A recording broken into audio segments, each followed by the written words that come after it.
আসসালামু আলাইকুম। আজকে আম্মুকে হসপিটালে ভর্তি করানোর জন্য নিয়ে যাচ্ছি। তো আম্মু কিছুদিন আগে হসপিটালে ভর্তি ছিল 20 দিন। আম্মু হার্ট অ্যাটাক করছিল। তো আম্মুর কন্ডিশন তখন খুব খারাপ ছিল। তো আল্লাহর কাছে লাখ লাখ শুকরিয়া যে আম্মুকে আল্লাহ সুস্থ করে দিয়েছেন। তো আম্মু এখন মোটামুটি সুস্থ আছে। তো ডক্টররা বলছিল যে সুস্থ হওয়ার পরে এনজিওগ্রাম করার জন্য। তো এতদিন এনজিওগ্রাম করা হয়নি। তো আজকে আম্মুকে যাচ্ছি এনজিওগ্রাম করানোর জন্য। আর এই হসপিটাল জীবনটা না অনেক কষ্টের আর বিরক্তিকর। হসপিটালে দৌড়াদৌড়ি করানো অনেক কষ্টের। আর যারা রোগীর সাথে থাকে তারাও একটা রোগী হয়ে যায়। তো যাই হোক, আমরা সিএনজিতে যাচ্ছি। তো আমাদের যেতে আধা ঘন্টার মতো লাগছে। তো হাতিঝিলের দিকে আবার একটু জ্যাম পড়ছে। তো আবার জ্যামে বসে আছি এখন। তো একটা আপু দেখলাম বকুল ফুল পাড়তেছে। তো দৃশ্যটা ভালোই লাগলো। আর আমরা জ্যামের মধ্যে বিরক্ত হচ্ছিলাম, মানে অনেকটা জ্যাম ছিল। আমরা যেদিকে সহজ রাস্তায় যাচ্ছিলাম সেদিকে জ্যাম ছিল। তো কি করার, তো এই যে আবার জ্যামে বসে আছি। সামনে একটু আগাইছি, আগানোর পর আবার জ্যাম। মানে তাড়াতাড়ির জন্য সহজ রাস্তাতে আসলাম, তাও জ্যাম। কি আর করার, কিচ্ছু করার নেই। তো এখন গাড়ি ছাড়ছে, দেখেন আমরা হসপিটালের কাছাকাছি চলে আসছি।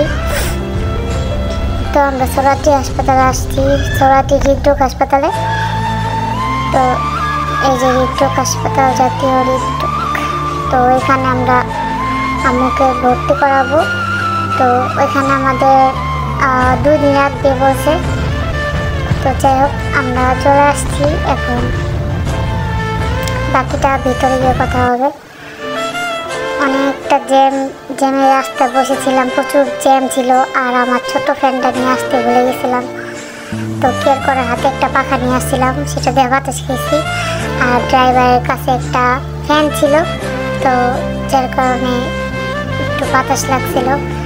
আমরা প্রায় চলে আসছি, এখন নামবো গাড়ির থেকে। হয়তো আমরা নেমে আসলাম, এখন ওয়েট করতেছি। আমার আম্মু এক পরিচিত ভাই আছে, উনি আসতেছে আম্মুকে নেওয়ার জন্য। এখন কিছু পরীক্ষা নিরীক্ষা করবে। তো পরীক্ষা করার পরে তারপরে আমাদের রুমে নেওয়া যাবে আর কি, বেডে। তো ওই যে আম্মু গেল পরীক্ষা করতে, আর আমি এখানে ওয়েট করতেছি একা একা বসে বসে। হসপিটালে গেলে দেখা যায় কত রকমের মানুষ, কত রকমের রোগী নিয়ে আসে। অনেকে, আমি যাওয়ার পরে দেখলাম কতগুলো রোগী মারা গেছে, 4টে রোগী বেরিয়েছে। মানুষের জীবনটা খুব কঠিন, মানে মরা মনে দেখলে আমার অনেক খারাপ লাগে। তো অবশেষে আমরা রুমে চলে আসলাম, আমাদের বেড নাম্বার 46।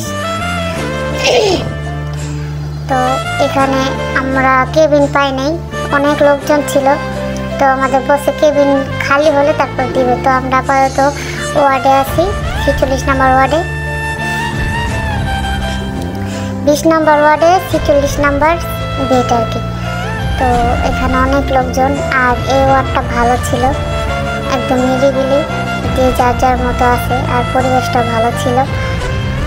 তো আমাদের আজকে পরীক্ষা নিরীক্ষা কিছু আছে, তো সেই পরীক্ষা নিরীক্ষা করার পরে কালকে আমাদের এনজিওগ্রামের ডেট দিয়েছে। আর এই হসপিটালে পরিচিত লোক ছাড়া, মানে এনজিওগ্রামের জন্য প্রচুর সিরিয়াল থাকে।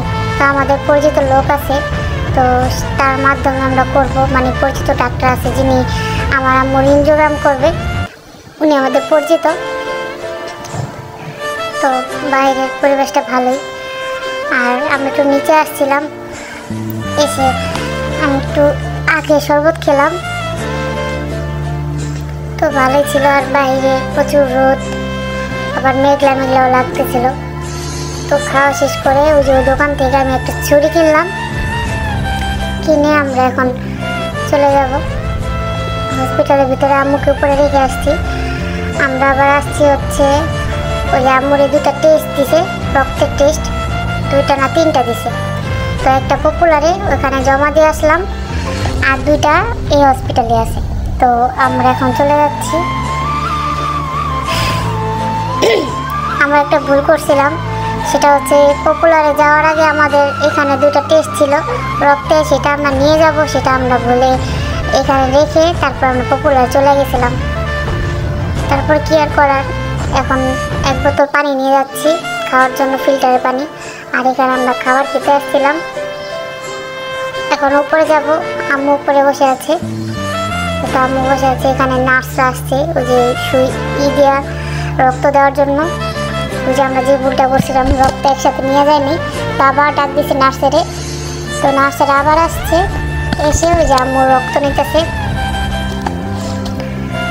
3বার রক্ত নিচ্ছে। কি একটা অবস্থা আমাদের বলে, কারণ এরকম আছে। এখন নার্সেরা লিখে দিতেছে কোনটা কোন রুমে যাবে। তো আমরা আবার যাবো নিচে রক্তের টেস্টগুলো দেওয়ার জন্য। তারপরে এই যে আমরা নিচে গেছিলাম রক্তের টেস্ট জমা দেওয়ার জন্য। তারপর আসার সময় চা নিয়ে আসলাম, আম্মুও চা খাবে বললো, তো আমার জন্য আর আম্মুর জন্য চা নিয়ে আসলাম। এখন লিফটের জন্য ওয়েট করতেছি। লিফটে এমন জ্যাম, বিশ্বাস করেন আধা ঘন্টা নিচে যাওয়াই যায় না। তারপরে আবার সন্ধ্যার সময় নামলাম 9টার দিকে। 9টার দিকে আবার পপুলার ওই যে রিপোর্টটা নেওয়ার কথা, যে রক্তটা জমা দিয়েছিলাম ওটা রিপোর্টটা 9টা বাজে দিবে বলছে। তো আমরা এখন যাচ্ছি পপুলারে, এই পাশেই হসপিটালের পাশেই, মানে রাস্তার ওই পারে আর কি পপুলার। তো আসছি যে রিপোর্টটা নেওয়ার জন্য লাইনে দাঁড়িয়ে আছি। এখানে প্রচুর সিরিয়াল ছিল, তো ওয়েট করতেছি। তো আমাদের সিরিয়াল চলে আসছে, আমি এখন জমা দিলাম, দেখি। তো আমার রিপোর্ট নেওয়া শেষ, এখন আমি চলে যাচ্ছি হসপিটালে। আম্মু আবার এখানে একা বসে আছে। তারপরে এখানে ওয়াশরুমটা দেখেন কি ভয়ানক, কি বৃষ্টি, একবার ওয়াশরুমে গেলে মানে বমি চলে আসবে একটা অবস্থা। ওয়াশরুমে গিয়ে ভয় পাইতেছিলাম আমি ওইখান দিয়ে আবার ভূত নামে কিনা। তারপরে একটু ভিডিও করলাম, আর ওয়াশরুমটা খুবই নোংরা। তারপর হঠাৎ করে এই বাচ্চাটা আসছে, আমি ভয় পেয়ে গেছি পুরো। তারপর জিজ্ঞেস করতেছিলাম তুমি কি ওয়াশরুমে যাবো, বলতেছে হ্যাঁ, আমাকে যাও। তারপরে রাত্রে খাওয়া দাওয়া করে আমরা, আম্মু আবার রান্না করে নিয়ে আসছিল দুপুরে, তো রান্না করে নিয়ে ওইগুলাই খেয়েছি রাত্রে। আবার নিচে থেকে ভাত কিনে আনছিলাম। খাওয়ার পর রাত্রেবেলা সবাই ঘুমাই গেছে দেখেন, আর আমি একটু বাইরে হাঁটতেছিলাম। একা একা হসপিটালে ঘুম আসে না, মানে অনেক রাত জাগতে হয়, অনেক কি আর করার। তারপরে এই যে ইঞ্জিওগ্রামের জন্য টেস্ট, মানে একটা সিগনেচার নেয়, তো সিগনেচারটা দিলাম। আমি এখন একটু বাইরে যাচ্ছি, এনজিওগ্রামের জন্য আম্মুকে নিয়ে যাচ্ছি। তো এখানে লেখা ছিল যে এনজিওগ্রামের সময় কোনো ক্ষয়ক্ষতি হলে তারা দায়ী না আর কি। তো এখন আম্মুকে এনজিওগ্রামের জন্য নিয়ে যাওয়া হচ্ছে 3 তলায়। তো আমরা 3 তলায় যাচ্ছি। আর এই যে আমার সাথে মামাটা আছে, মামাটা আমাদের সব কিছুতে হেল্প করতেছিল। আর আমরা এই যে এখানে চলে আসছি ইঞ্জিওগ্রামের রুমে, ওটিতে। তো এখানে অনেক মানুষ ছিল, অনেক মানুষ।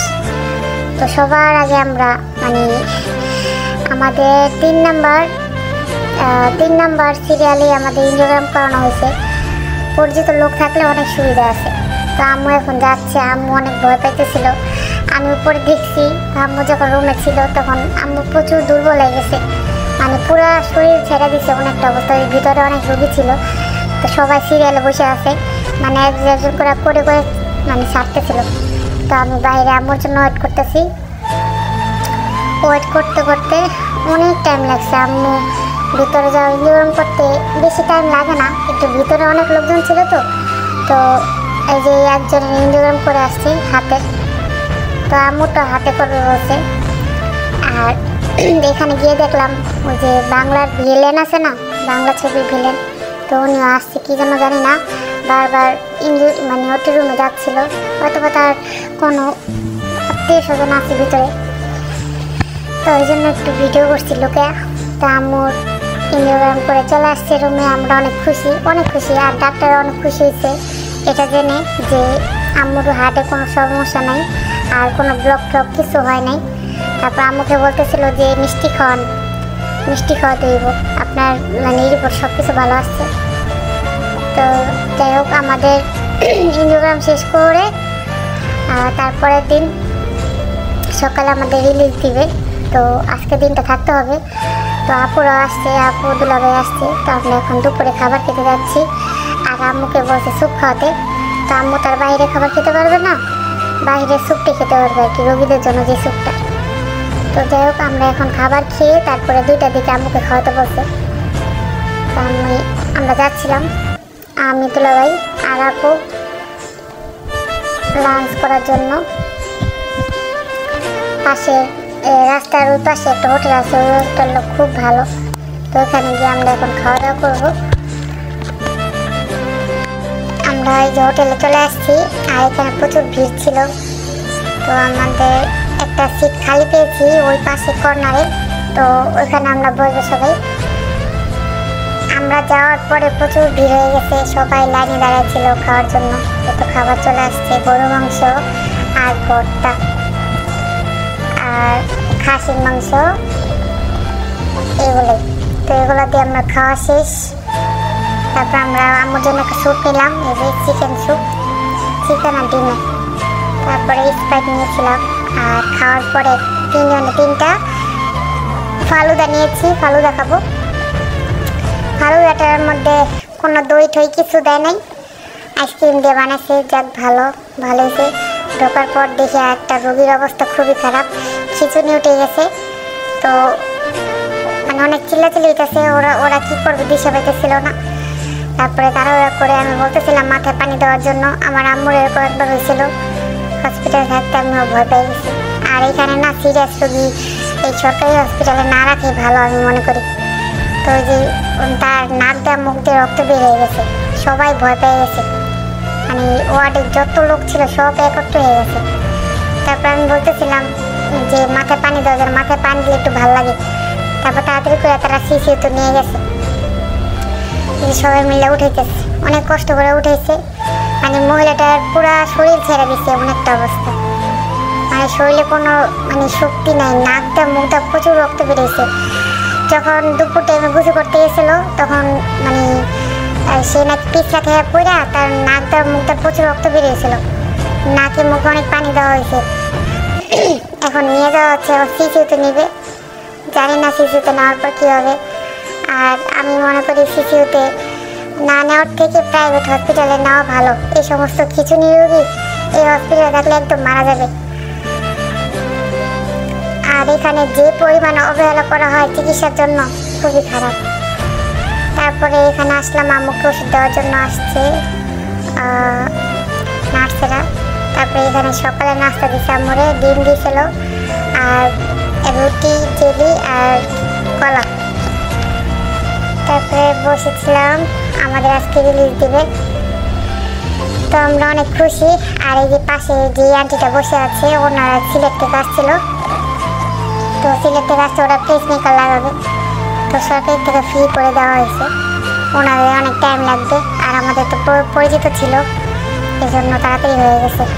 আর ওই যে ওখানে ডাক্তার আসছে দেখার জন্য, আমাদের আজকে রিলিজ দিবে। তো আম্মুকে দেখবে। তো আম্মুকে এটা বসানো হয়েছিল, মানে ইনজিওগ্রাম করানোর পরে এটার দাম হচ্ছে 2500 টাকা। তো এটা বসানো হয়েছে, যেটা এটা বুকের মধ্যে পেটের মধ্যে লাগানো হয়। কী জন্য লাগানো হয় কেউ জানলে আমাকে অবশ্যই জানাবেন, আমি জানি না, এই জন্য একটু ভিডিও করে রাখলাম। তারপরে এই যে আমাদের এই যে দিচ্ছে, আমরা এখন চলে যাব। আমরা তো খুবই খুশি, কারণ আম্মুর কোনো